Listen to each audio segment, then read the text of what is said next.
friend.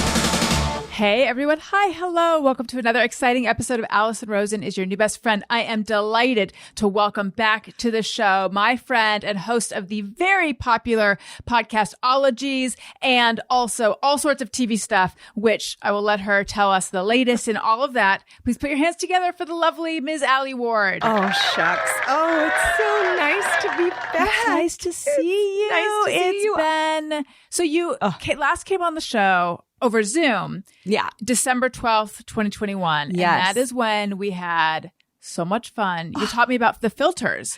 We turn ourselves into pigs. We give ourselves mustaches. It's true. Every time someone says it's been, I always think, since 2021. I know. And I didn't realize it had been that long. Well, I did, and I didn't realize it had been that long. I think we also talked about middle parts, side bangs. Yes. And I feel like maybe the tide and the part is turning on that. Really? Like, I think maybe. For anyone who's not keeping up, and I just have to take a moment to say, as I told you, the moment, like when you were still on the other side of the doorway, my ears are clogging and unclogging, clogging and unclogging. And it is like making me feel mental. Is it even okay to say mental anymore? Yeah, I don't think know. so. It's making me feel like I'm losing my mind. Yeah. And I feel like I'm trapped in my own ASMR video of like heavy, like when it gets clogged, I can just hear myself breathing. And so that's happening. And we are just going to power through. But there was something I was going to say before I started talking about that. And it's been 1 week. I don't think that was it exactly, though. Was it hair related? You were talking about hair. Thank you. Thank you. Tony Thaxton, welcome to the show. That's why I'm here. Already proving his mettle. Okay, yes. Auxiliary For brain. anyone, we are like one brain and two bodies, Tony and I. So we each have a brain. And I have one ear right now. Yes, for anyone who's not been paying attention to trends in hair, there was a lot, and in jeans, there was like a big news story, 2021 circa, that side parts and skinny jeans were out. Get out of here. And middle parts, and I don't know what kind of jeans were in, but the least flattering you can pull off. So what is that? Like high waist, light denim, acid wash, kind of like mom jeans? Yeah, like high waist, giant pockets on the butt.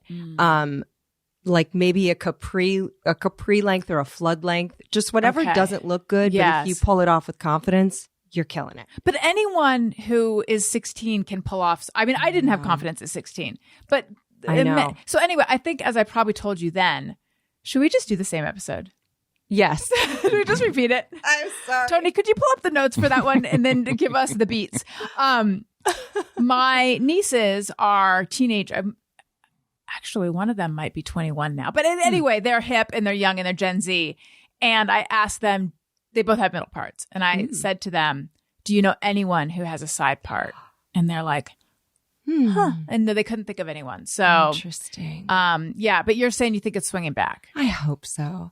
My hair just doesn't do the middle part. It doesn't do it. Cowlicks abound. Yeah. No, if I tried to do middle part, first of all, it's not flattering to my face shape. And second of all, one side is going to be like, boop, boop, like popping up and over. If you guys want to see the gesture that went with boop, boop, youtube.com/Alison Rosen. Okay. So when you were last on, you had recently gotten married. Yes. We talked about Gremmy, your perfect dog. Yes. I'm sure we talked about your binder system. I'm still flying high on the binder system. It's brown. Since 2017, January 2017, I started my binder. We're still going strong. I can't believe it's been 6 years of the same organizational system. What was your system before? Now we're doing one of our earlier episodes. This is the greatest hits. I'm sorry. We're touching back to see, has ALIE figured out a way to do things better? Because that's like my everyday quest is like, why is my brain so fucked up and how can I do things better? Yeah. And then I try something for, a week and then I'm like, this is the shit. This is my new method. And then I forget about it. So yes, just like everyone out there with a planner that you only filled a couple days in. So the fact that I have used the same planner reliably It's a biggie for impressive. me. It's a biggie. I just want to say, when I am pointing out that we're doing things that we've done before, it is not anything. It's me tapping myself on the shoulder and being like, oh, please do not take responsibility for that at all. And also, it's not like everyone just listened to the episodes yesterday or something. I know. They're great episodes. Maybe they deserve a reprise. Right? Don't they? Yes. I know. And you don't do reruns. Occasionally I do. Yeah. And by the way, I stole something from you. Yeah. I call them encores. Yes. Doesn't that sound like it's by popular demand? Yes, it does. Bring it on back. Bring it back. And I always feel like I am so sneaky calling this repeat an encore. Yes. Brilliant. What has to happen? Let's compare. What has to happen in your life to put up a repeat and to be like, I just got to call in a favor to my past self and put her like car breakdown. Do you have to be in the hospital? Like, what do you have to do? Okay. So because I've been doing this show for a long time, and at the beginning, I never, ever, ever did them. Mm-hmm. And I guess I've gotten a little more okay with, I know I'm going to answer your question. By the way, this is what I do in therapy. She'll ask me a question and I'll be like, blah, blah, blah, blah. I know that you asked me a question. I'm going to get to it in a second. I'm going to get to your question. I love it. Oh, get to the point. I had to. But now I feel like I have so many episodes in like the back catalog that people have forgotten about. So I feel more okay with doing it, and people seem to enjoy them anyway. Mm-hmm. But if I am planning to take time off, like if I'm going away or having a child or something like that, then I will pre-record, but I might think to myself, and I'll do like a rerun if I need to like slot something in. Mm-hmm. Of late, if there was a time where I was always weeks ahead, I've gotten more into the habit now. Like this is Friday, and we're recording this on a Friday. This will air on Monday. Oh wow, fresh. Yeah. I like to keep it timely, topical, and fresh. Yes, keep it fresh. Binders are in the news. We're talking binders. It's an SEO thing. No, I just feel like with like advertising, oftentimes it's just easier, and I don't know. It's just a little more loosey-goosey easier. But because of that, if something drops out, usually I'll then record an episode with Daniel. But if that can't happen because of childcare or something like that, then I will reach into the archive and I'll whip one out. Yeah. An encore. Do you pick a favorite? Like that was a real banger. Like, Yeah. That's always fun to do. Yeah. So now I turn the tables on you. Oh. When do you encore it up? Oh, I think, you know what? I was always afraid to put up an encore too. I literally had to be like bleeding out of an orifice in order to put up an encore. So like once a month? Yeah. Yeah. Actually, no. And we can talk about that. I know. You don't get periods anymore, right? I don't. I'm one of the elite people, the 1% of people with a uterus that noped out 15 years early. And sometimes a body's just like, crazy idea. What about menopause? And you're like, we're only 35. And it's like, let's just do it. And you're like, okay, I guess. And then your bones can get brittle and all sorts of terrible things. So I'm on a cocktail of what would be considered gender affirming care in like some states. Like if they took it away, I'd be like, well, there goes my estrogen patch. And I have to take a whole cocktail to keep my body tricked. But does it make you feel better? If your estrogen is off, everything. If your testosterone is off, also as a woman or someone with ovaries, like if you don't make enough testosterone, like you can just feel like lethargic and depressed and stuff. So there's all kinds of stuff that you're like, I have to become like an endocrinologist, like to DIY this. So you have to know like what to ask your doctors. But I do say that for the 1% of people who think that they are all alone. But there was You're not. There's also ALIE. There's also me, and it's okay. But yeah, there was some TikTok of someone talking about going into ovarian failure early, and like apparently like half the comments are like, "Oh, gels, like you never have to worry about your period on vacation." And you're like, "Yes, but there are so many tests and labs you have to pay for." Right. If you take estrogen without progesterone, you can get cancer, and it sucks. So, and also, doesn't it seem like that? Well, you would know as someone who hosts Ologies. It seems to me like the research keeps changing, or the latest keeps changing on like people should be on hormone replacement therapy. Oh, now a study has come out they shouldn't, and it keeps going back and forth. Remember there was that big story in the New York Times, about like and I'm paraphrasing, but it's like, there is a gold standard of treatment for women in menopause. Why are the women not getting it? It had to do with some study, but like the risks of it are so low. Right. Yeah. It does go back and forth. And it's so funny. I got this letter in the mail from the doctor's office. And I was like, oh, is this a bill? What is this? And it was like, "Dear Alison Ward, based on your records, we know you've got fucked up ovaries. And if you want to join a study of people with fucked up ovaries, you get like free screenings and we'll monitor you and you could maybe try this new thing." You don't get cold hard cash? I mean, I kind of was like, I feel like it's like when you got bumped from a flight, if you wait long enough, they will offer you cash. "We really need you." Okay. And I'm like, what are the risks to this? It would be great if I got like at the front of the line for some cool new care, but it would be kind of shitty if they're like, "Oh, turns out it doesn't work at all." Yeah. Or if you get the placebo. I was, Laurel Bristow, right? Yes. Yeah. I had her on the show recently and I was asking about clinical trials because it seems to me like people they really want to get into them. Yeah. And I was like, but I don't quite understand that because it's experimental. And then she was sort of explaining what was something that I'd suspected, which is like for people who what's offered isn't working anymore. So I sort of get that. Yeah. But anyway, hold out for the cash, Allie. Hold out for the cash. Once I was on a flight, do you guys know that in Colorado, the air is like so thin in Denver that if it's too hot, the plane just can't get off the ground because it's such high elevation. There's the plane's like, it's too heavy. Mm-hmm. So it'll be a beautiful day, summer day. And they're like, for weather, you just can't get on the flight. The plane won't get off the ground. Didn't know that. So that happened once. And this is pre-COVID and I happened to be really sick, but I was on a business trip. I was like, and, I was like, oh man, they can't bump me. And I was so bummed. And then they're like, "We'll put you up in a really nice hotel and give you $1,500. And I was like, bump me all night long. This is great. And I took the $1,500 and I bought a new computer with it. Oh, that's great. But I didn't know that. Apparently Denver bump you for any old reason. Yeah. Who knows? But what a racket. What a racket. Let's all plan to fly to Denver on one of these just thin air days. Yeah, just August, like early August, just hot. But but I don't know. I mean, have you been traveling much? When was your last time you were on a flight? The last time I was on a flight was March a year. Wait, nope. A year and a month ago. And that was the only flight I took. I've only taken one flight during the pandemic. And really? It was that. Well, I mean, there and back. So two. Yeah. A round trip. Where'd you go? We went to Hawaii. Oh, I've heard of that. Have you? Yeah. It's a few islands. Okay. It's like, is it technically an archipelago? I don't know. I feel like you I don't know because I don't know if it has to be off of a major landmass. Oh, okay. Or if it has. Can I look it up? I'm just telling you. Look up archipelago. I don't know if it's archipelago or archipelago. I don't know how to say it. Oh. I have no idea. Or archipelago. I have no fucking clue.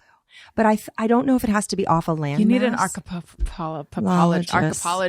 I do. Yeah. I had an island ecologist, but. Really? Well, it's kind of the same. It's the same, but I can't remember right now. I feel like, what's an atoll? That's another good question. That's, Tony, do a toll next. Okay. So anyway, though, you were saying that you have to be bleeding out of an orifice. Yes. And then I derailed you. No, I love it. Let's go back to why you encore. Oh, yeah. I have to be like really sick or someone else has to be really sick. And when I was, for people who haven't checked into Ologies at all, my dad was really sick this past year. And so that was definitely like a big moment of freedom where I was like, you know what? Yeah. Gonna run some encores. Got someone with a fresh brain tumor to take care of. And if I can't run a good solid encore, then what can you do? So. And how's he doing now? Well, I'm so glad you asked. He's dead. I'm sorry. I'm realizing, I hope that comes off as a joke between friends and not something heartless. But I'm just imagining the reaction. Oh, well. Everyone, please know that we've talked about this. Talked about it very much. So a lot of people don't know that hospice means that's it. Treatment's not going to continue. It's kind of like say your goodbyes, get your affairs in order, cry a lot. But it can it's very indefinite how long it can go, right?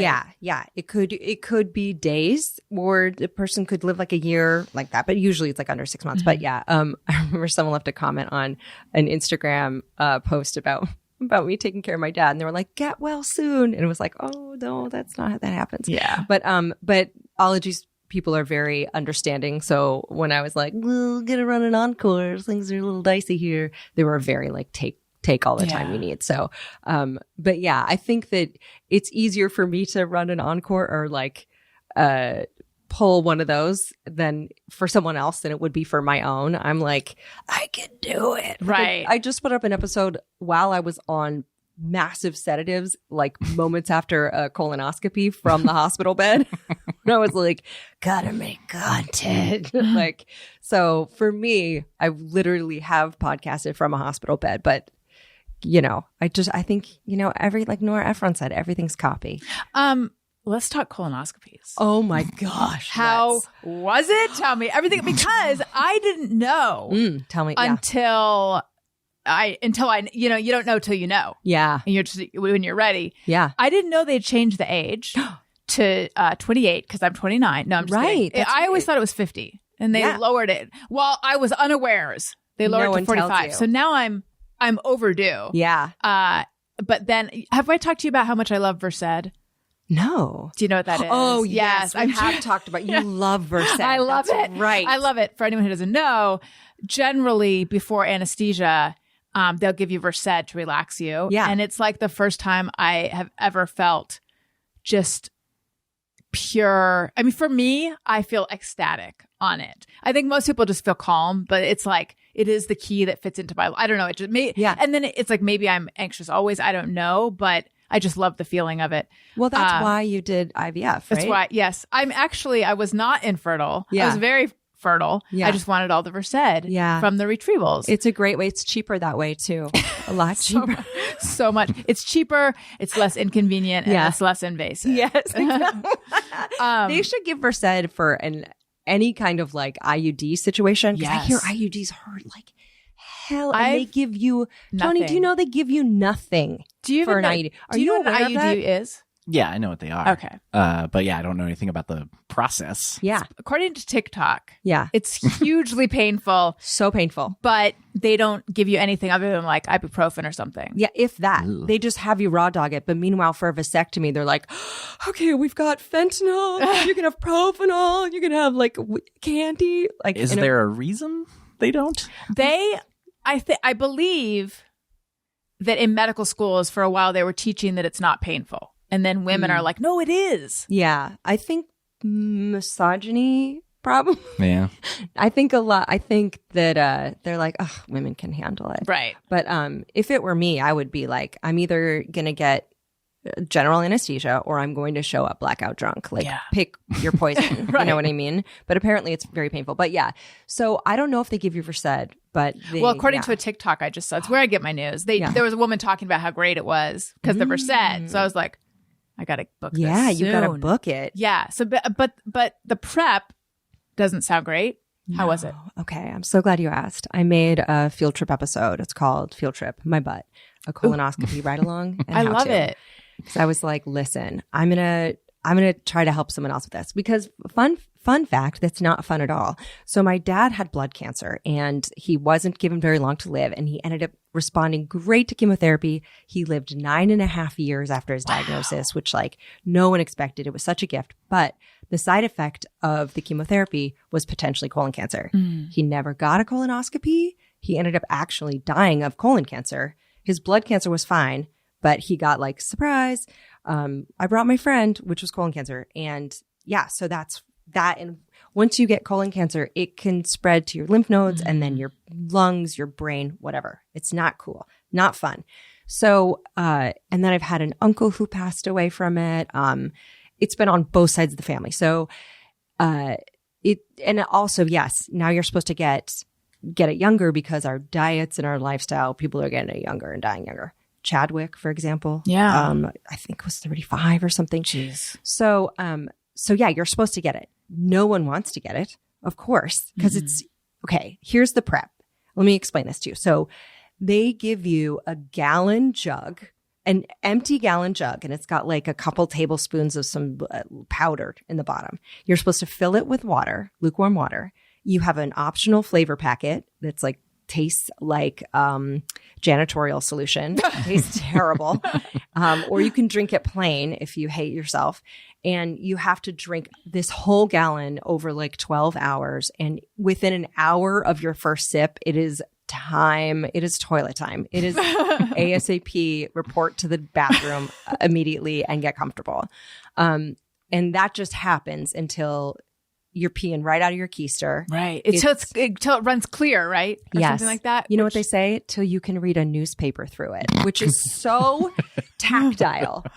Just the idea that there's a newspaper floating in a pan of your butt juice and you're like, oh, like, you know, whoever got married, like right. Kylie Jenner's divorced. Like, I don't know. Oh, see, I was imagining you're holding the newspaper like behind your butt stream and then trying to read it. And then it'd be like upside down. It'd be hard to read it. Okay.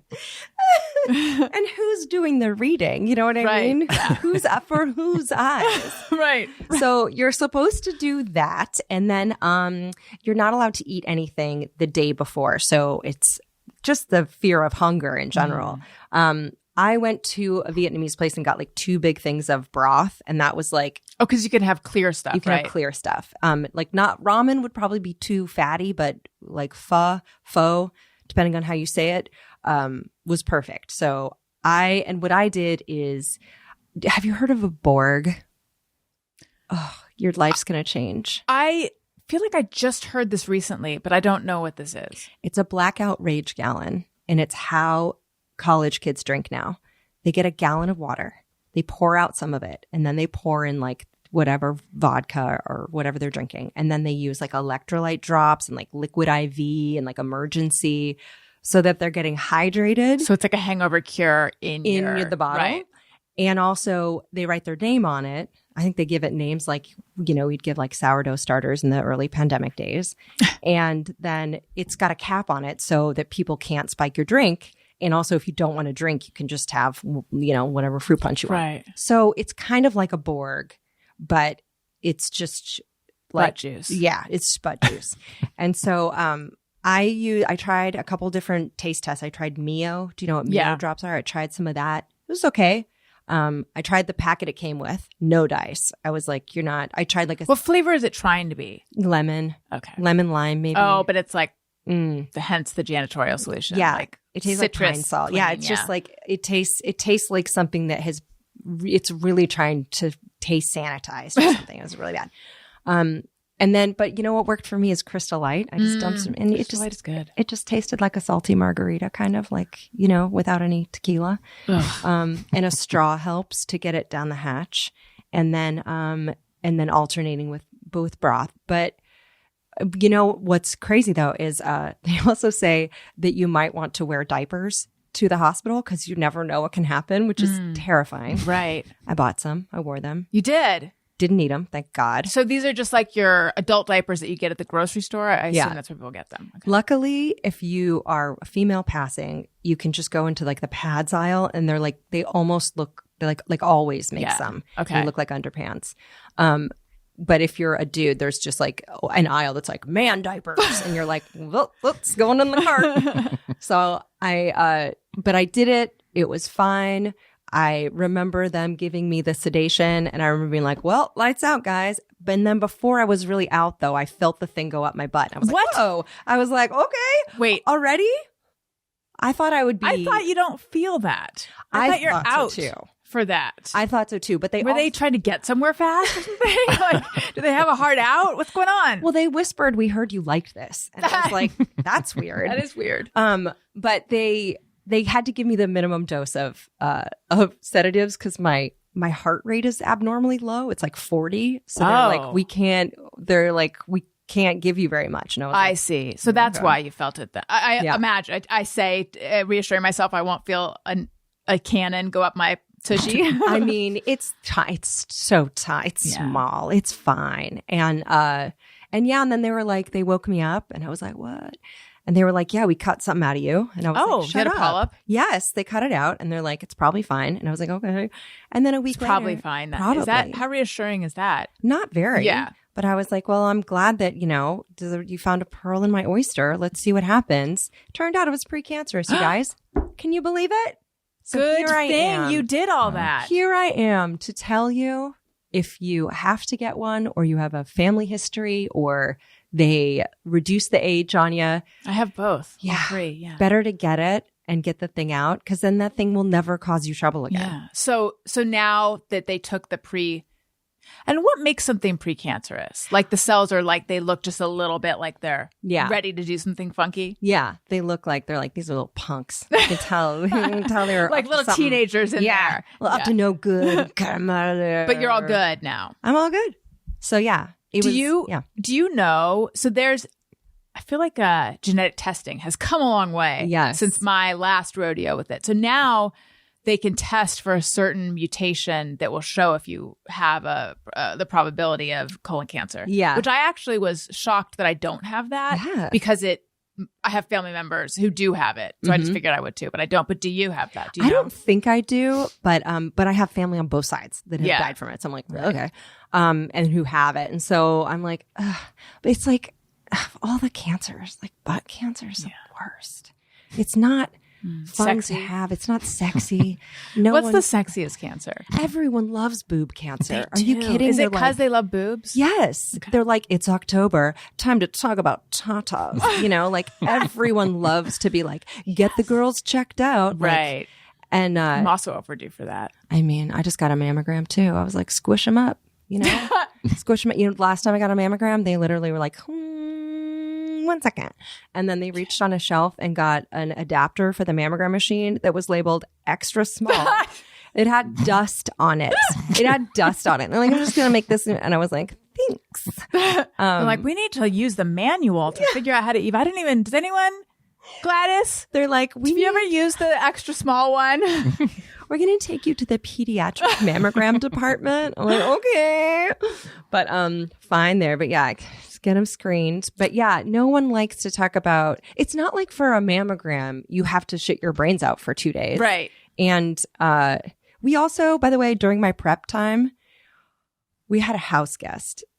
Oh, that seems like poor planning. Oh, it was hilarious. And we don't have the kind of house where it's like, I'll be in the West, I'll be in the East Wing. Well, you guys watch loud TV. I'll just be over here. Right. Like we have powdering my nose. Exactly. You have one bathroom. We have 2 bathrooms, but along the same hallway and right adjacent to the main room. I mean, this is really the risk of open concept living situations. Yes.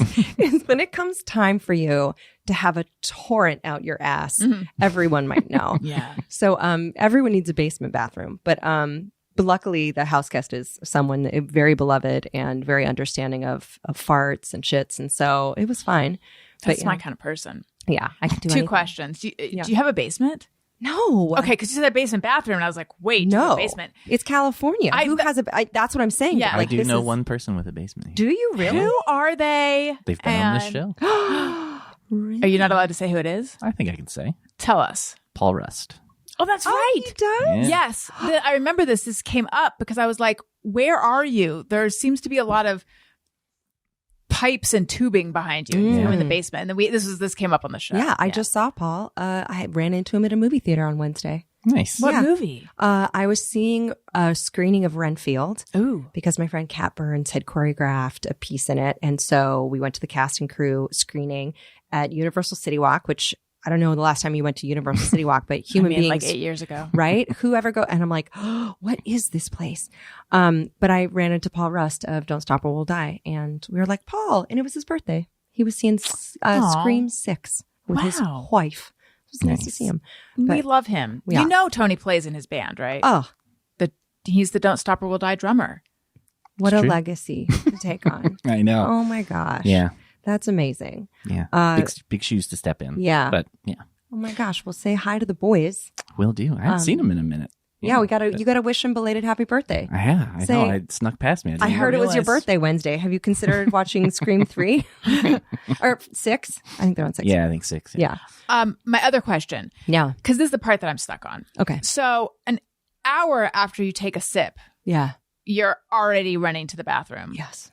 But then you still have to finish the jug. That's the part that just feels like I would not want to. Understood. Note taken. And objection overruled. You have to keep going. You just have to. It's like just till you can read a newspaper till you through the bloodstream. And it's like there are so many warnings, and it's like if you don't finish this motherfucking game, there's like the doctors might make you do it again, or they might miss something, and they write on your report how well you did your prep. So it's like I got an excellent on mine. And I was like, thank you. That would do it for me. Because it's like, you don't want to go back. You don't want them to be like, wow. So it's kind of like if you were, those videos where they wash rugs. Have you ever seen like power washing videos? Maybe not rugs, but I have seen some power washing videos. I love it. It's like the first pass isn't going to do it. You can't just be like, well, I pooped. It's like, no. They want to make sure it's an echo chamber in there. It's just, like a pristine, like a sci-fi movie in your whole tube. Right. Yeah. So get it. Let me know when you do. Okay. Tell the world about it because I will. I'll be loud about it. Yeah. You might save a life. Who knows? I mean, I probably wouldn't have gotten it if my dad didn't get sick with it. And then look at that. They cut out a little punk out of a little nubbin out of my. Did you get to see pictures? Yes. They show you pictures. Printed out pictures. So, they frame them. Yeah, you can put them in your wallet. My favorite thing from seeing pictures of, I have typically seen pictures of my uterus. And I'm trying to think if I've seen other things, is that I have no idea what I'm looking at. Yeah. Like when I see that, it's like, okay, it's pink and fuzzy. Like, I don't know, but I'm glad that you seem pleased. But I feel like they always show it to you like, look, can you believe? And I'm like, I have no idea. You're like, I have no context for this, but I'm happy that it makes you happy. Something that made me happy. Yes. Queen of segues. Loved it. Ologies, #1 science podcast. Congratulations. Thank you. That was always like my little goal, like the carrot on the stick that I was like, what if I could get to #1?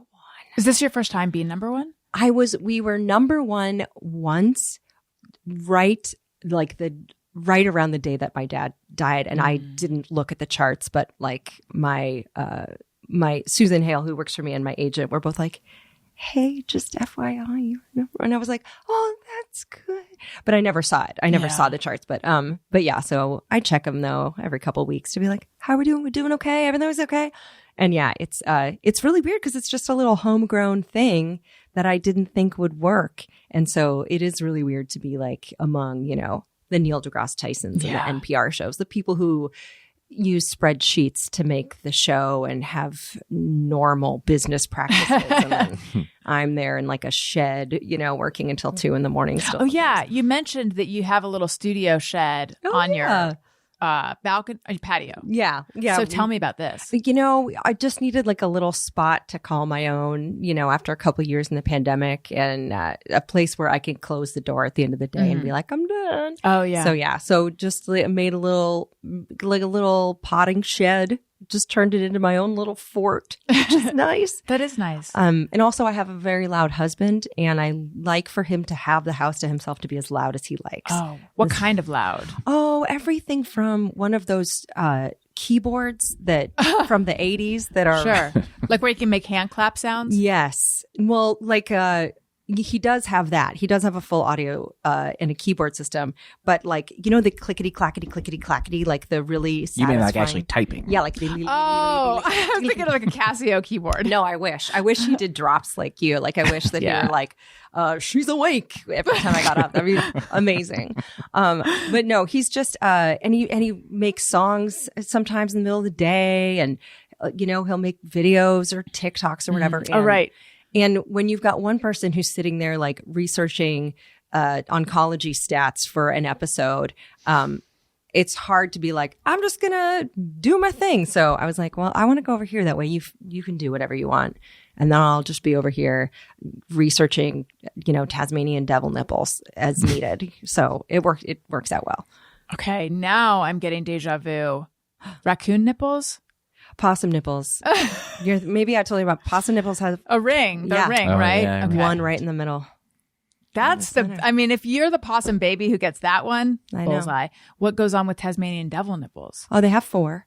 But they have like 10 babies. So you're like, what happens to the other 6? Yeah. It's a fight to the death for a nipple. Once they get the nipple, it just goes down their throat and they're latched. They're like, for how long?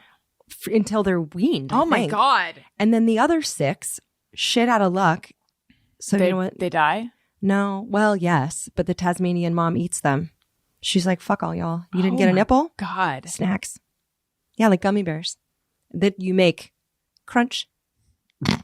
Wait, how big are they? How big are these babies? Gummy bear size? Gummy bear size. How big is a Tasmanian Devil? I think they're like the size of a beagle, I'd say. Yeah. Okay, so that could play drums. I'm realizing I have no sense of what a real Tasmanian Devil looks like. Yeah. It's just animal. Yeah, it's kind of like a weasel and a dog, kind of. That sounds they look cute. nothing like the cartoon. Yeah. Okay. Yeah. They don't look like they play water polo. You know how Tasmanian Devil looks like they play water polo, just in terms of the scruffiness and the broad shoulders. Sure. Not like that. But yeah, they are they rodents? I don't know. I don't think so. I think they're mammals, marsupial mammals. Oh, they have a pouch. Yeah. Oh, so this is where the fight to the death happens. Yeah. And then she snacks on their siblings. Mm-hmm. I hope I'm getting all this right. I mean, every once in a while, I've done 300 and some episodes with so many animals that sometimes I'm like so worried that I'm getting my like species facts mixed. But I think that feels like it's ringing true. Am I correct? All right. I am going to see a picture of it. Alison, see one. How would you describe it, Alison? Yeah, it looks like to me like a badger, and I also don't quite know what a badger looks like, except that Pete, who does this video, and I will text each other the badger emoji when we feel like we're bugging each other, like sorry to pester, but I'm badgering you. It's sorry to badger. That's very cute. It's actually, I am misrepresenting why we do it. Okay. I do it. I send it to him if I am checking in on like the status of a video, but I'm aware that I might be being annoying. So, but yes, it looks like a badger dog with fangs. I can see why they have the reputation they do. Yeah. They look kind of mean. Yeah, I think they also make some howling noises or something. Okay. But they're out there and they're fascinating. But I mean, it's funny because every time there's like a wild animal and you see a picture of it, you're like, I wish I could have one of those as a pet. Yes. And then you're like, we have dogs. I know. And they're fine. Yeah. They're great and they're available. I really do think dogs and cat. I have not had my own pet cat, but I think cats too. Like I think they're kind of like at the top of they're the apex pets. Oh, for sure. Because I was having this conversation with Elliot, my 6-year-old. He wanted when Wendy dies. That's what he said. There's a lot of questions lately about how long is Wendy going to live and da da da. But then he's also planning for what we're going to do when she dies, and he wanted to know if he could get a turtle when she dies. And I said, you want a turtle instead of another dog? And then he's like, no, another dog. Yeah. You have to think of the pros and cons. Yeah. There are also people who get tortoises that live like 150 years. I know. They have to leave them in the will. They have to say who gets them. Can you imagine having that conversation with your parents where they're like, listen, you and I know we're not going to live as long as Bodhi. And, we want to know, is you or your sister going to feed it lettuce until you die? Yeah. That's a commitment. Birds also live for a really long time. And sorry to mention TikTok again. I sound like someone who should have a middle part. But I've seen TikToks from people who are like, I got this pet when I was a kid and I had no idea it's going to live forever. And it's like, yes, that seems like a burden. But at the same time, like, are we all sitting around hoping that our pets have short lifespans? I don't think so. No. A burden. Bird. Okay. So yes, I know what I was going to say. Yeah. Otters. Oh, so many people have told me about your otter episode because we had a guest on the show who claimed, it's RJ City, he didn't love otters. He doesn't think they're cute. I was like, what is wrong with you? Okay. Wasn't that his argument? I can't remember. I do remember this coming up, but yeah. Oh, I know. Think they're mean or something? Is that what you said? No, that's what everyone told. So I was like, I just cannot imagine. How can you not love an otter? Oh. I mean, come on. They're so fucking cute. They hold hands, etc. There's understood. They're perfect visually, at least. Right. Nightmares in real life. That is what a lot of people told me. They said to listen to your episode. Oh. What do they do? They rape? What do they do? They do. Oh, they God. do. Each other, seals. They're ruthless. Wait, otters rape seals? Mm-hmm. Yeah. And sometimes to the death. They, you'll see. This is a real Game of Thrones situation. I know it is. You'll see female otters that have chewed up noses because the males bite them on the nose so they can't get away. Oh my God. Baby otters will nurse on a mom, sometimes to exhaustion, where she will die. Like they're big enough to go get their own food, but they're just like, I'm not moving out, mom. And they'll Failure to launch. right? And they'll just zap her of all she has. Like they're not nice. Right. They're not someone who is of character you would want. Okay. But they are so cute. So, like, I understand don't befriend or go into business with an otter. Right. Don't go on a date with an otter. Yeah. If Oh my you God. do, Young me. yeah. Constant otters. Text your friends where you're going. Right. Share your location. What about two otters holding hands? I think that does happen. But is there something nefarious about that? I don't think so. And Are they trafficking? I think that they're trafficking. There's tiny handcuffs underneath. Yeah. Was there consent? Does she want to be there? Is it like American Gothic? Like, what is there? What's really going on What's here? really happening? Yeah. She's got like Stockholm syndrome. I think that otter experts, lutrinologists, What are they called? lutrinologist. Oh, I would have thought that has something to do with like a wolf or a rabbit. I know that would be a lupinologist. Yeah.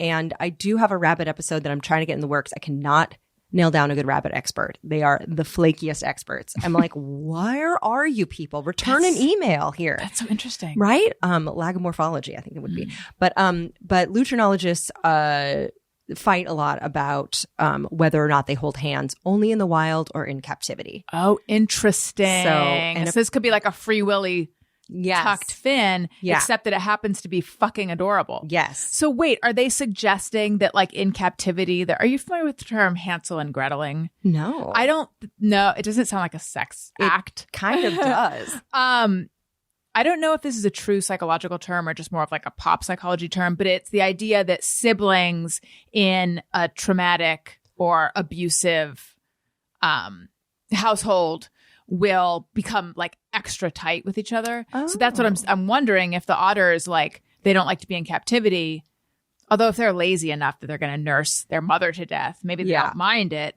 but maybe if they're holding hands because they're like not happy. I think what they assume is that the tides are just so erratic that they just they latch onto each other. So it's like a global warming thing. It's probably global warming. It's probably what it is. Yeah. The tides are high. The seas are They're acidic. moving on. Yes, they're moving on. But I think it's so that also they can help each other, like get tangled in kelp beds so that they don't just wash out to sea if they nap. Right. So that together they can choose their seal victim. Yes. And also, they don't carry a favorite rock in a pocket. That is apocryphal. It's a lie. They do have a rock, but they drop their rocks and get new ones all the time. Okay. But there are like some of those accounts that are like uber animal facts. And they're like, do you know? They're like Snapple facts. Yeah. They're such bullshit. True. Yeah. You know what else is not true? Overheard LA. Oh, those over there. They drive me insane. And I repost them and I say, this is bullshit. And then I think, is this what I'm going to spend my life doing? And it is. It is. They get me every time. I'm like, someone thought this was a funny joke. Yes. And they submitted it as though they overheard it at the Erewhon. And it's like, no, you said something you thought was funny to your friend and then you submitted it. Admit it. And know? yes. Ugh. It's they're self-satisfied, clever, smug is one of my least favorite things. I know. Unless I'm doing it, in which case I probably am not aware of it. Yeah. and I think it's funny. And you don't have to concern yourself with whether or not it's cringe. It's fine if you like it, do it. But yeah. But yes. And now people send them to Brian Diaz sends them to me. Particularly like egregious ones. Yes. Like there's no way this happened. But I believe it was Greg Heller sent me one where someone had it was overheard at the bank, and it was a conversation between the person and the bank teller. And he's like, how are you possibly truly overhearing that? You're not. Or at the pharmacy or something where you're backed up, It's like overheard in Catholic mass in a confession booth. Right. Yeah. It's 100% someone thought of something or said something they think is pithy and it's like, I've got to send this in. Fucking hate that. I hate it. I hate it. You were on Grey's Anatomy. That's true. Remind me who you played and what the experience was like. I think my name was Tina on it. It was 2006, 2005, maybe 2005. And, yeah, I think 2005. And, my husband in it was pregnant and he had a big belly and he didn't know why he was having this belly swelling. As a joke, took a pregnancy test. It came back positive and we went to the hospital, my pregnant self and my husband pregnant self. And so Tina was pregnant. Tina was also pregnant. And, it turned out to be a teratoma, which is a growth of hair and teeth and jawbones and weird stuff that can just grow in your body at any time. Cool. Teeth. That's like hair. isn't it called like a deciduous cyst that can be filled with that kind of stuff too? I can't imagine what it smells like. Can you? I mean, probably not good. I mean, why can't we grow teeth where we need them? Like, what if you have a cavity? Why can't you pop it out instead of going to grow it like near my butthole or something? What I always wonder, anytime I hear this, is like the teeth that they find not in the correct position. Yeah. Like floating around in your belly or whatever. Yeah. Would you be like, oh yeah, that's a lateral incisor, that's a molar, or is this just something made out of tooth material that's all mangled? Yeah. I suspect it's that. Like, does it follow a blueprint or is it just like ingredients? Yes. I don't know. Exactly. I don't know. But I found out this recently that I think up into like the 20s or maybe even around that brides, you know how like before your wedding, especially on the app TikTok, it's like getting my facial, getting my laser facial, 4 months to my wedding and counting down. Da, da, da, da. I got fox eyes, I got jaw Botox, whatever. Back in the day, women would get all their teeth removed and get dentures. Yes, for two reasons. One, they wouldn't. Sex acts? I think so. For Hansel and Gretel. I think for Hansel and Gretel. That's awful and disturbing. I mean, I think just for like a gummy hole. Oh, God. I know. And then two, because then they're like, you never have to pay for dental work, which can get very expensive. And if you're taking me on as a bride. Your dowry is you don't have to keep up my mouth. Yeah. And then the teeth would be like taken from corpses or poor people. And they would usually be like, ding, like better. Right. It'd be like a little bit of a makeover. And like how Fantine, is that her name? Fantine. I don't know. Sold her teeth. Did she? There you go. In the musical she did. I'm assuming it's also in the book. I don't know. Did she have like an Etsy shop? She's like, teeth for sale, teeth for sale, new bride, teeth for sale. Yes, she had an excellent rating on Etsy as an Etsy seller. So satisfied. Yeah. But yeah, that would be a thing that you would get done. You just be like, you wouldn't get your eyebrows threaded, but you would get all of your fucking teeth knocked out and you have a bunch of bloody sockets. They talk about things that smell like that. Now, sorry, when was this? I think this was like up until the 20s or something. I got to fact check that. I've never done any. They don't really talk about that. I know. Just like they don't talk about Tasmanian moms eating their remaining 6. I know. There's a lot of things we don't know about. It's a real X-Files. I haven't actually seen X-Files, but I feel like it's about this kind of stuff. I go down so many rabbit holes. It's so hard. I'll be researching something and then before I know it, I'm looking at like a 13th century manuscript about proctology or something. Yeah. Like looking at old drawings done by monks of hemorrhoids and stuff. And I'm like, how do I get out of this? Yeah. Everything leads to more questions. So yeah, I find out way too much weird stuff about. I wish I could remember. It was like right before bed. And I was like, I've got to Google this when I get into bed. And then it was the most had nothing to do with my life bit of trivia. And I can't remember what it was, but I remember thinking, it's funny that, okay, full disclosure, I was like, this is a tweet. But I can't remember when, but I didn't tweet it because I think I fell asleep. Overheard in LA? Yeah, it was an overheard overheard him in the Google.coms. Do you ever open up a search engine like on your phone and you see the last thing you looked up and you're like, why the fuck was I looking at? Like in the moment, I needed to know if Jeff Perry from Journey got divorced or if his wife died. I needed to know. And then the next day I'm like, or 2 days later, I'm like, it's like, but once you start pulling a thread, it's just like, I gotta what else Right. is out there? Right. I think it's called ADHD, but I'm not sure. Do you ever get a headache from doing that so much? Like, No. Like your brain swells with information? no, I don't think it's that. It's more of like scrolling fatigue. Like I'll just be like just clicking between apps and Yes. then I'm like, I almost feel like I'm like getting nauseated. It might just be a positional thing. Mhm. I feel like I'm getting nauseated from just being glued to my phone. Like it's almost, it's what I imagine. Yeah. If you were a Coke addict Mm-hmm. and you dropped some on the carpet and you're like, I gotta pick it out of the carpet. That's how I feel when I'm like just addicted to my phone Yeah. like that. It's like you're looking for like a hit of dopamine that's Yeah. going to make everything feel nice. And then you're just like, after this one, this will do it. Once I Right. watch them Right. clean this horse's hoof with an abscess, that's going to be it. I get a lot of weird, disgusting videos, which is my fault. That's my algorithm. Now, is this TikTok or is this your Instagram Explore page? Because my Instagram Explore page was a nightmare until I actively made it like all puppies. It was so gross. What kind of stuff did you get? Like medical anomalies. Oh, like, yeah. And yes, gross teeth stuff. Oh, no. And then the growths. What? And then like a hairless hamster that looked like a penis. Ooh. So, because I actually posted it with a warning, like, this is a nightmare. My Explore page has become a nightmare. And someone's like, how can they even show, that? And I'm like, it's actually a hamster or something. It's some rodent. I would have enjoyed that. I would have looked at that. Do you want to see it? I'll see if I can find it. Yes, of course. While I look for that, Tony, did you find Archipelago? Oh, yeah. God, I forgot all about this. Yes, it says it's an island chain. It is a chain, cluster, or collection of islands, sometimes a sea containing small number of scattered islands. Okay. Scattered islands. So then I guess Hawaii must be one. It Yeah. sounds like there then are like different types of these, and Hawaii is one of the, where did it go? Oceanic islands, mostly of volcanic origin, widely separated from any adjacent continent. Okay. Hawaiian Islands and Galapagos Islands. Oh, okay. Okay, so that is a black screen that says, my Explore page is a goddamn nightmare. This is your warning. Now scroll.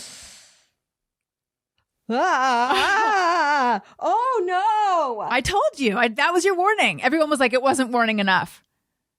Oh, no. I can't even process this. Okay. You describe it. Here, it's like a quilt.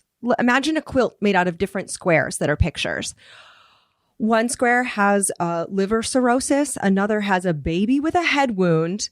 There is something that looks like a very vascularized ball sack, but I think That's the animal, yeah.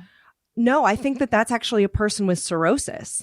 Oh, maybe we're talking about two different photos. Yeah, and then you've got some orthodontia happening. I do. I guess I like to look at teeth because, man, everything that can go wrong in your teeth, I've seen delivered to me. You've got someone who is going to get an operation to remove excess skin that looks painful. There is an older woman missing an eyeball. Oh, I didn't remember that one. There's Ripley from Alien who appears to have some sort of bumpy dick and balls at her jawline.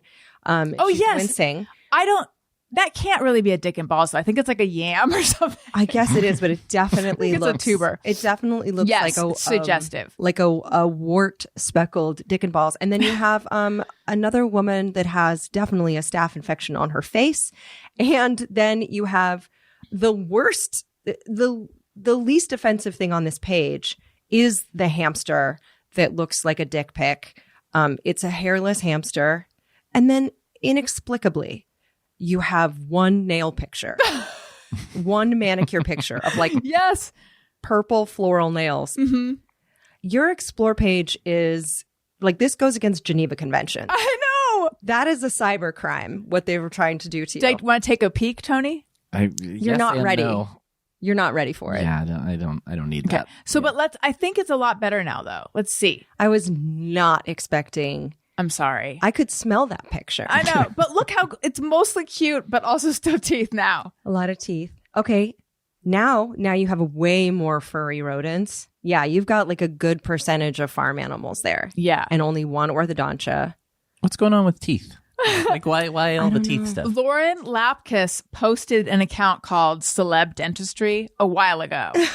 And she's like, this is a fun account to look at or something. And I was like, oh my God, this is really scratching an itch I didn't know I had. Mm-hmm. Is it like before and after yes. pictures? Like veneers and stuff. And like, did you know that Tom Cruise, like his teeth are all like super asymmetrical? Mm-hmm. Yeah, he has They're like a going center over here. tooth. Yeah. Yes. He has like one. Yeah. Yeah. Okay. Right. Yeah. So it's stuff like that. And that just sent me, I guess, down a rabbit hole. I don't know. I think the algorithm was just like, oh, you like this? You'll like this. You like this? You'll like this. Yeah. What's yours like? I want to see what my explore page is like. Because I think that I haven't done a good job with because an algorithm's like a puppy. You have to train it, or else it's going to be a mess. And let me see. My explore page is usually pretty bad. I also get a lot of, we couldn't help but notice your age. Don't you think it's time for a full facelift? And you're like, really? Pardon?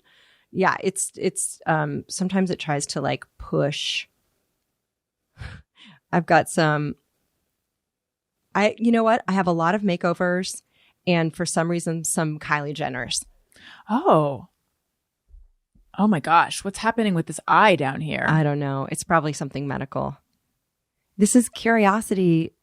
It kills the cat and it fucks your algorithm. What is this? Oh no, I'm sorry. I don't know what this is, but the like very leathery tummy with a flower. I touched it. I don't know what with it a weed. is. Yeah. Yeah. Now you're going to get more leather tummies. I get sometimes like I'll get a lot of pregnancy announcement videos and I'm like, come on. I don't need that. Yeah. You know what I mean? And but Jarrett and I think a lot of people who have a partner or roommate will like send videos back and forth and then force the person to look at the videos they sent them together just to make sure that they fully appreciate them.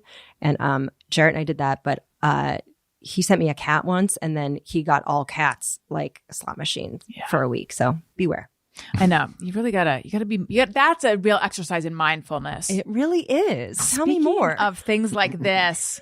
Alison Rosen is your new best friend is sponsored by BetterHelp. Getting to know yourself can be a lifelong process, especially because we're always growing and changing. You know, I will say, and now I'm speaking out of turn, but I do feel perhaps like that is a difference between someone who's in therapy and someone who's not at all, is that again, I'm sure there's exceptions. Mm-hmm. However, I think that someone who has not examined themselves in that way, perhaps they came up with a definition for who they are in their 20s and they're just like going with that. Mm-hmm. Whereas who I've now been in therapy for a while, I'm a huge fan of it. It has helped me immensely. I think anyone who's open to it, and even if you're not open to it, you could benefit.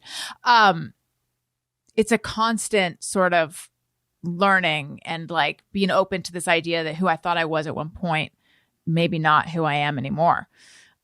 Look, if you're thinking of starting therapy, give BetterHelp a try. It's entirely online, designed to be convenient, flexible, and suited to your schedule. Just fill out a brief questionnaire to get matched with a licensed therapist and switch therapists anytime for no additional charge. Discover your potential with BetterHelp. Visit BetterHelp.com/bestfriend today to get 10% off your first month. That's BetterHelp, BetterHelp.com/bestfriend.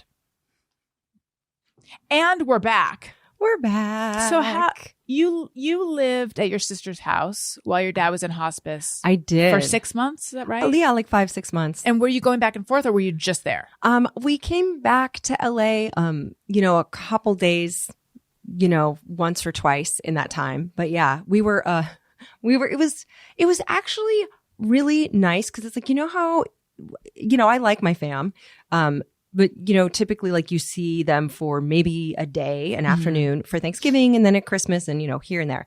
But we definitely got like 100 Christmases in that That's so nice. time. You know what I mean? So it was nice to be able to spend that kind of time together. So yeah, we pulled like a futon mattress into the hallway, the end of the hallway near the laundry room. And then me and Jarrett slept on that. And then, my dad, I'm one of 3 girls. So my dad wasn't super comfortable with us doing anything that he needed that was not something you'd want your daughter to help you with.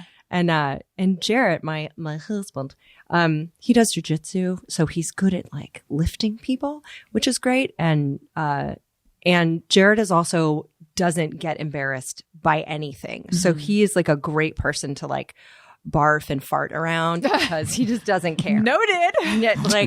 He's never like, oh, right. He's very like, it's all good. So yeah, we would. Oh, that's nice. Yeah. So my dad had a brain tumor and the cancer was metastasized. So he was really, really weak. He was 6'3" and, like 140 pounds. So, oh geez. He was really having a hard time getting up and stuff. And so, yeah, Jarrett would just we'd hear the bell ding and we'd get up and Jarrett would run in there and help take him to the bathroom or whatever.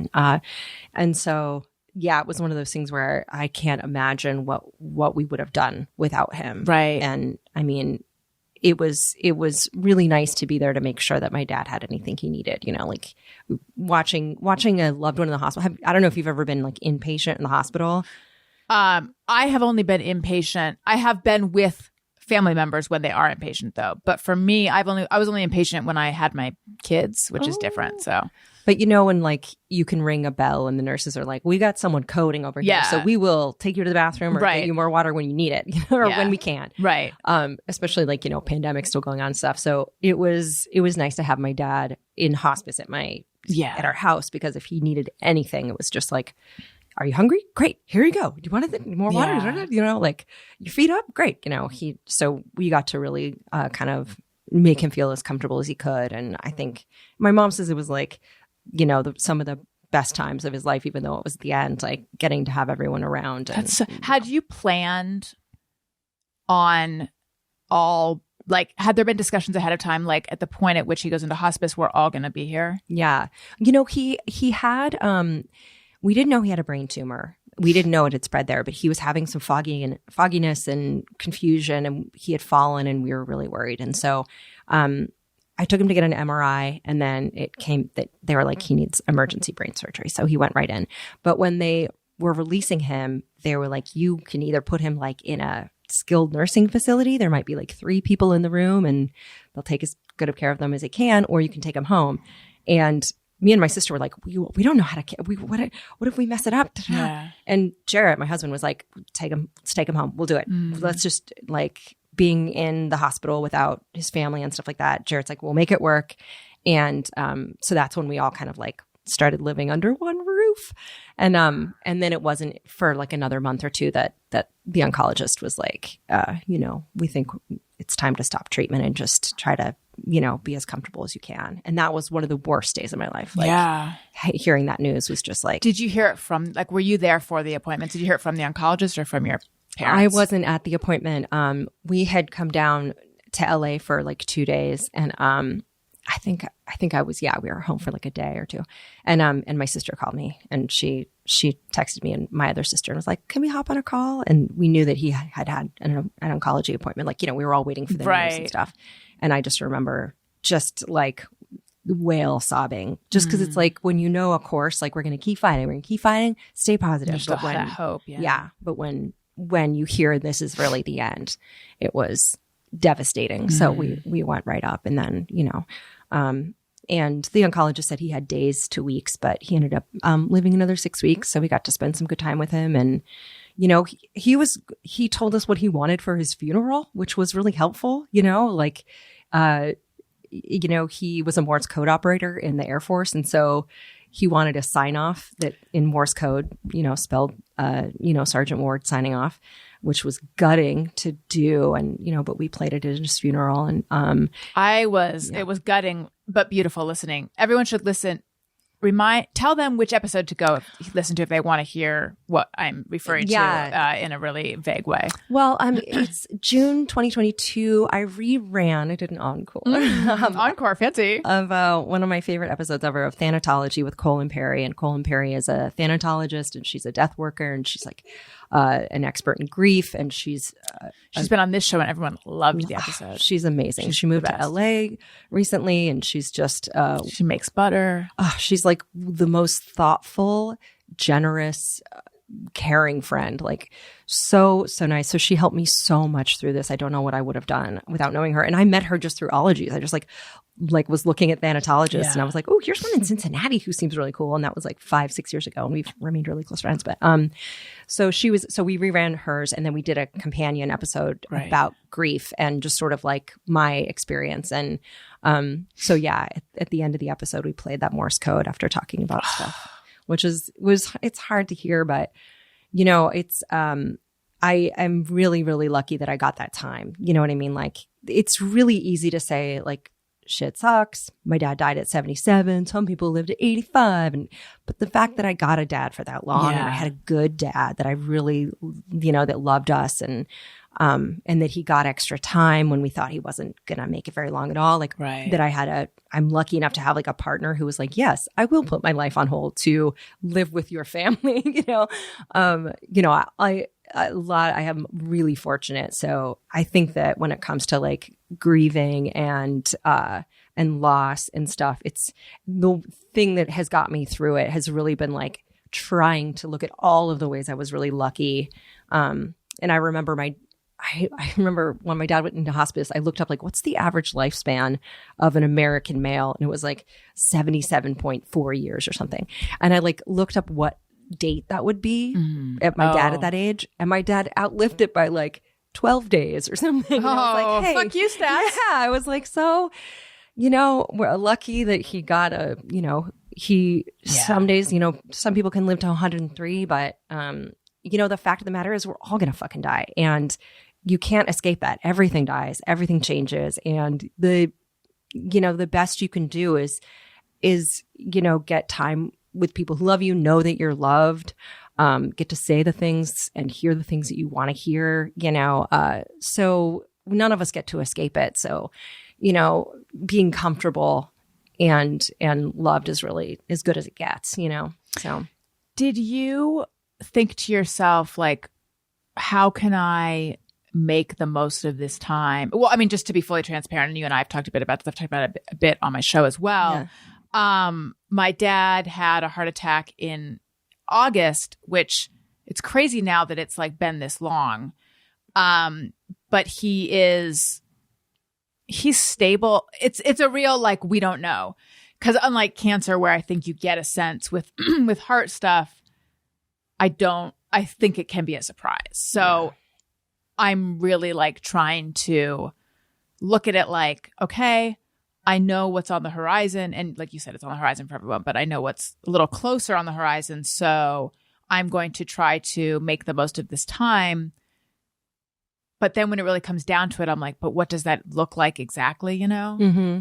Yeah, I didn't know this term until I was in it, but there's this thing called anticipatory grief, which is you're like, you can grieve before someone dies. And you're like, hell yeah, you can. Because every minute you're thinking, should I be with them? Should I be telling them something? Should I be at their house? Should I be at their bedside? Should I be and for me, every decision, every time I decide to choose like something in my own life over being there, I'm like, but if it happens now, then I'm going to feel guilty. It's like this constant. Yeah. It's really, really hard. And you also don't want to like push too much emotion on someone if they're like, let me just ride this out. And you don't want to be like, bleh. And it's really tough. And I think that I had anticipatory grief about my dad's death from the moment he was diagnosed with cancer. You know, I felt like any day, you know, and then, you know, when he was still alive and in hospice, it was like, you know, I would always be thinking like, I don't want to hover too much, but I also don't want to have him feel ignored. And I want to have conversations that are meaningful, but I don't want to force anything on him. And so it was really hard. And being like, you know, telling yourself like, really savor this, really savor this, really savor this is sometimes like you want to shut your head off. Yeah. And so that's really hard. And I, luckily with the Ologies audience, they're really helpful, vulnerable, lovely people. And I got some really great messages from people that were like, you know, be gentle with yourself because you're definitely going through anticipatory grief. You probably don't realize. And some people were even said like the period of watching someone be sick is harder than after they go because you have all of this grief about losing them and all the things that they're not going to be at. And then on top of that, you have the anxiety of when will it happen and will I be there and will they be okay? And are they going to be in pain? Is it going to freak them out? All those things. But when they're gone, it's really hard. Their absence is really hard, but the anxiety of when is gone. Did you find that to be how it was for you? I did. And I never would have guessed that. But, you know, we were really lucky the way my dad died. He died kind of in his sleep. You know, and I was really worried, like, will it be difficult? Will it be violent? You know, like dramatic. Will he be in so much pain and all this stuff? And so the other thing is, and I learned this from Cole, and Cole sent me a great little series of books. I think it's called Out of Our Sight or something, but it's like a series of like 5 books and short books, but they help you like if you're tending to someone who's dying. And there was a big chapter about how like some people want to die with like their family in like a disco circle around them, and others are more private. And just like how you wouldn't like take a shit with all of your loved ones around you, it's like this is you speak for yourself. Yeah. I forget that that's part of your holiday traditions. I'm always like, because I love your holiday cards. Yeah. But some people also like if they're protective. Like, it's hard to find a photographer who's. It really is. Yeah. But the glam on it is amazing. No, it's easier to find a makeup artist, hard to find a photographer. Can you imagine? I'm sure that there are people that don't take taking a shit around my family pictures, but there are probably people that hire photographers for like bedside death companioning. I never thought about that. Because like there are people who hire photographers for like, and glam teams to come to the hospital with their new bipit. So who knows, guys? Right. Who knows? I did not do that, but I a lot of times when I see people's birth photos, I'm like, look at your eyelash extensions. Yeah. I think sometimes people before, when they know they're close, I think they get good pedicures and eyelashes. Yeah. They're like, I'm going to need this. But my dad did not get eyelash extensions for the funeral, though. Kept it real. Yeah, I kept it real. He did lose a lot of weight, though.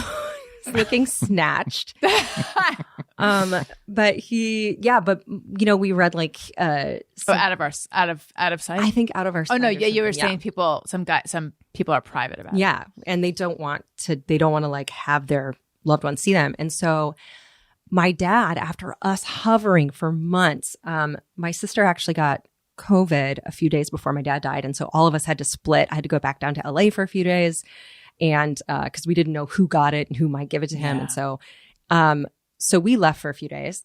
My sister happened to go into work that day. She usually works from home. And my mom was in the other room making a phone call, calling my dad's nurse. And that's when he died.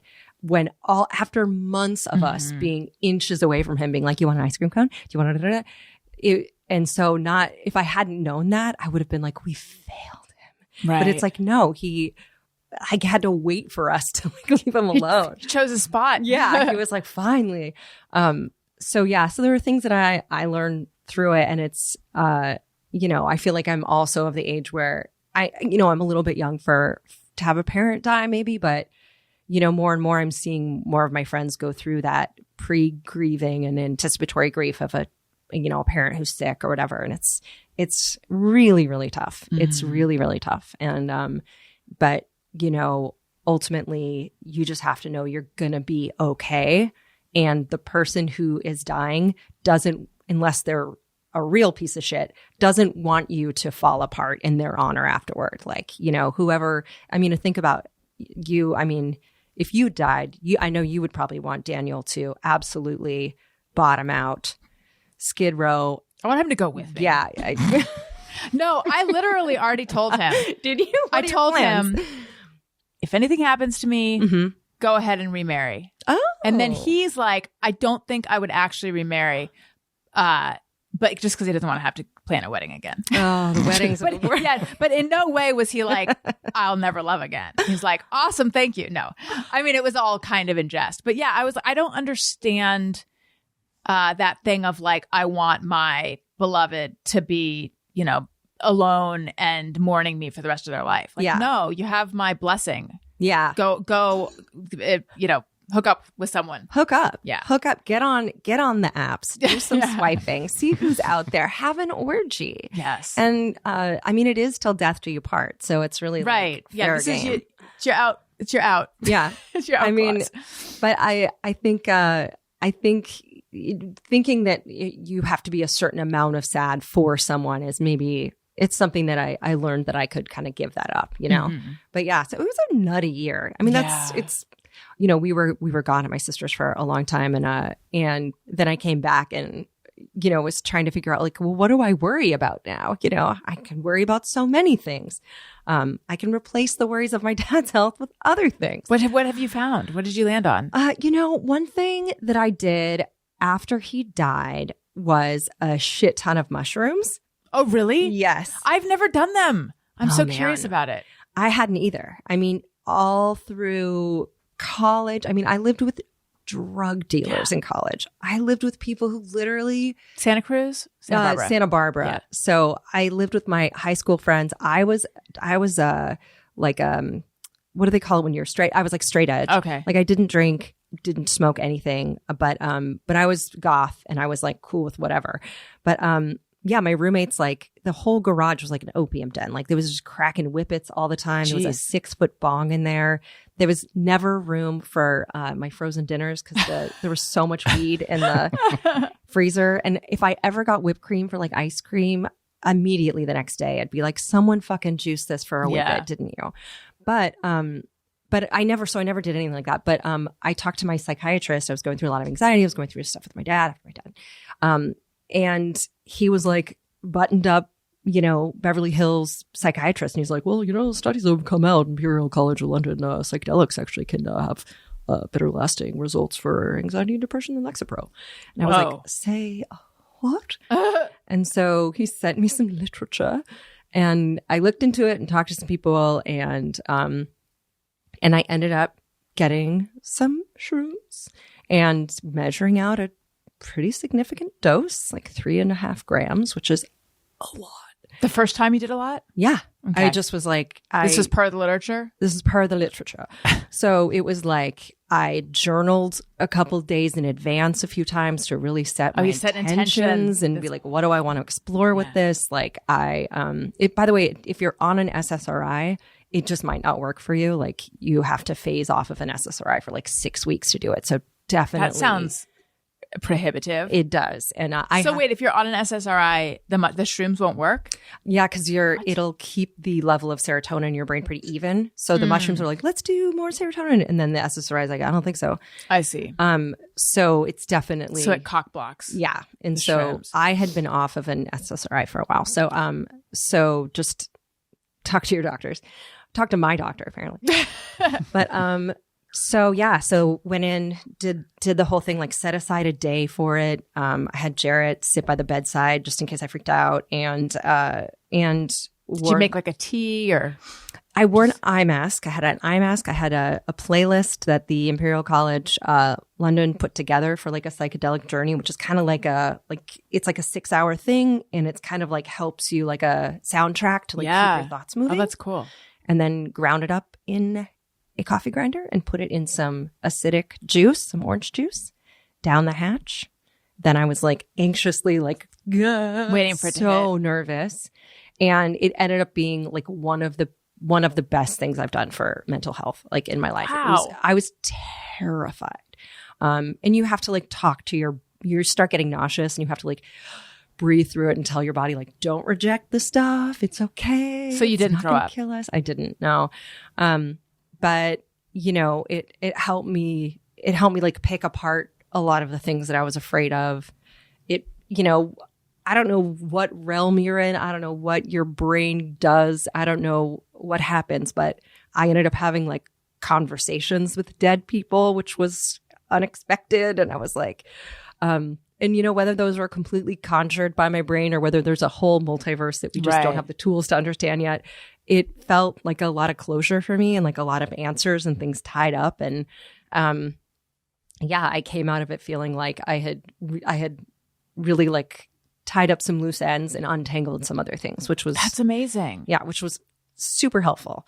How soon after your dad's death did you do it? Only about a month. Okay. So just like a week or two after his funeral. Did you only do it that one time? Yeah, just that one because time. you said you did a shit ton of mushrooms. So I was thinking like you got into the lifestyle. No. You just mean you did a shit ton at once. At once. Wow. When you were having these conversations, were you aware this is the shrooms? This is not literally happening like in this room, or how? It felt so real that then, and even kind of now, I'm just like, I'll just accept that. Like, it was like a really, really vivid waking dream, but I remembered all of it. And so cool. And I was sobbing and laughing at the same time. Like, but there were also like little things that I felt like were explained to me that I was like, oh, okay, well, that's why that happened. I can accept that. Or was any part of it scary? Yeah, they say that if you start to like spiral, you start to feel scared, just tell yourself nothing can hurt you in it. You're in a safe, cozy bed. You have a loved one in the next room. Nothing can hurt you. And just if something comes up that's scary, just go to it with curiosity and be like, what the hell's this? Or just keep moving on. Like, I had a moment where things felt a little bit like, like, am I going to go down this like dark staircase? And it started feeling eerie. And I was like, just remember, like, keep moving. But it was weird. It was like I first got into it and it was like every dead ancestor I've ever had was there. Like, just almost like if you walked into like a stadium and it was just like faces, it was like that, where it was like, oh, there's so many people. Like, if all those people at once met you at a train station being like, hey, welcome. It was really weird. And I remember telling Jared, I was like, it's like really crowded. There's a lot of people here. Like, I gotta like say hi. And but yeah, it was really weird. And the main thing that I got from it is just like art and beauty and love are the good things. And there's a lot of shitty stuff also. But the thing that is always trying to get through is art and beauty and love and connection, and to try not to let, you know, grief and sadness and greed and suffering in the world block your view, and to always try to err on the side of like connection and love and beauty, and that's the good stuff, and that's kind of like what we live for. So to try to always find that and bring out more of that. So I was like, that's pretty helpful. I was like, that's pretty good. I was definitely scared to do it though. Yeah. Did you spend the whole time in your room? Like in bed? Yeah. I was like, because putting on the eye mask and the music helps you like kind of go in and detangle your thoughts. Like, it struck me as like, so it would be so bonkers to be on it at like Coachella and be like, there's all these people coming in and out and taking pictures, and your phone's got a filter, and someone's eating a hot dog. And I mean, I had a friend who dropped acid before a court appearance. Oh, I'm like, I don't understand any part of that. Was it Courtney Love? Who was this? I believe it was my friend Jody, who, he's the guy who, I don't know if you remember when I did Sketchfest, I mentioned my friend Jody who casually shit his pants, or casually referred to shitting his pants. And I had some question about it. I talked about it from the stage as a theme, shit and me. He's in the band Supernova. I don't know if you remember them. But anyway, yeah, I think he went through a crazy phase when he was younger. But like, I've never done acid. I've never done acid either. But I cannot imagine a less conducive environment for doing it. Oh, a courtroom? Yeah. Are you kidding? I know. I just burped because I didn't even hear it. I was so shocked. A shock I swallowed burp. air. But yeah, I mean, I'm sure it works for some people, but the amount that I did and the first time doing it, I was like, oh, that would be a bad scene for me. But you know, I think if you are on them and you go outside and things are moving and wiggling, like, you're probably much more in tune with things around you. Right. But like nature's a big thing, they say. But I was like, get in nature. Yeah. I was like, I got to get in this nature. I'm going to do with this badger in here. So yeah, that's why I tried to follow all the protocol and watched like Michael Pollan documentaries ahead of time. There's one on Netflix. It's about mushrooms and stuff. So. I'm so sold, except for the having to get off SSRIs aspect of it. Yeah, that was tough. And I had been off them because I fell down a flight of stairs and had a concussion. So I had been off them for a little bit. And so, yeah, but it helpful. I mean, I never would have done it if my like long-term psychiatrist wasn't like, give it a go. And I was like, wow, thanks, doc.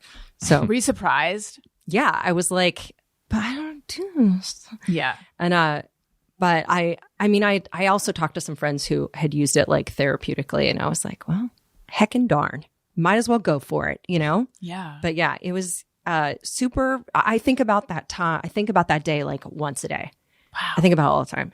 And when I start to, get nervous or get too like burdened with work and stuff, I try to remember like go do or see something like something lovely or, So it's helpful. I mean, there's a weird thing about your parents dying or someone you love dying where it's going to shift your life in another direction. You don't know exactly what it's going to be. And if you're lucky, you get to grow from it you know what I mean? Like grow from it in a different way. Yeah.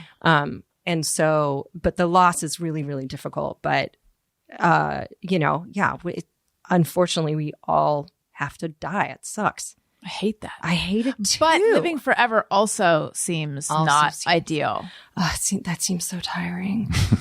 I feel like you should just get to push the snooze button. Yes. A few times on your life, and like really make peace with. Yeah. I don't know. ALIE. Yes. We're going to continue this on the Patreon friend zone that we're going to record right after this. I have some questions.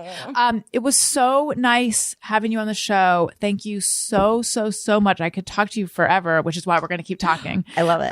But tell everyone where they can find you. You didn't even get a chance to say the TV shows they can see you on. So add that in too. Ologies is my podcast. It's a different ology every week. You can find it wherever you find podcasts.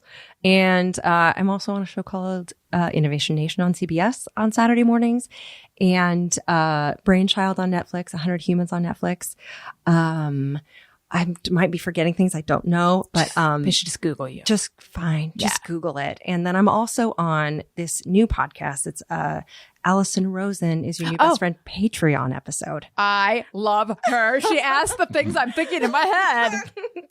Exactly. So stay tuned for that. It's such a pleasure. It's so lovely to be back. Thank you for being patient with me as I went into the darkness of hospice and then my own mind. I know, but there was like a lot of kernels of wisdom just hanging out back there. I hope it's of help to somebody else. Yeah. It's a help to me. Yeah. So yeah, we'll continue. TBD. Yes. Yeah. Tony Thaxton, where might we find you? Twitter and Instagram at Tony Thaxton. And Bizarre Albums every Tuesday and Sunday in Long Beach, April 23rd. I'm going to be playing drums with Townland again, our friend Matt Gorley's band. Once again, I've forgotten the name of the place, but find it on my Instagram. Just go to Long Beach. Yeah. Keep an ear open. And if you like what you're hearing, or even if you don't, please make sure you're subscribed to Alison Rosen is your new best friend. Leave us a nice review or a shitty review, but I prefer the nice ones. Click 5 stars. It helps out the show. Tell a friend. Follow me on social media at Alison Rosen on Twitter and Instagram. I am on the aforementioned Patreon. Patreon.com/Alison Rosen. And then I have another new sneaky Patreon in the mix as well. And it is Todd Perry, with whom I did Upwardly Weekly. We have now started spicier, more adult, but it's not like a lap dance or anything. I just mean it's not like Upworthy had to be clean and upworthy. And so this is like, we're letting our hair down, and it's called Alison and Todd After Hours. And you can get just $2 a month, and you can get that at patreon.com/Alison and Todd. Subscribe on YouTube to this, youtube.com/Alison Rosen. All right. Thank you so much. Listeners, thank you for listening. I love you. You matter. Goodbye. Hey, do you know about the Alison Rosen Show?